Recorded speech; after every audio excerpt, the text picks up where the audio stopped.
Hello mga kabatang Walasik. Good morning po sa inyo. Yan. Bali, pagising ko kaninang umaga, nagulat ako. Akala ko yung ano natin, crayfish natin is patay. Namatay. Yun. Nung nakita ko, nandito naman siya sa labas yung isa. Ayan o. Tapos yung isa nandun sa ayun, nandun nakatago sa ano niya. Tapos nagulat ako dito, ay dalawa na lang naman sila magkasama sa aquarium ng red. Yan. Yung pala, ano pala siya, nagpalit ng balat. Yan. Kumbaga sa ano niya, sa alimango, nagluno. Ayan. Yan siya. Akala ko tuloy patay yung isa. Yung pala, yun. Yan pala itsura niya.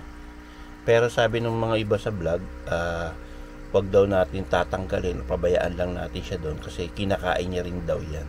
Kaya yun, ibabalik natin ulit. Ayan.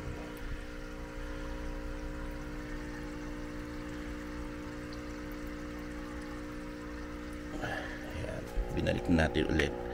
Kakainin daw din na layer. Yun.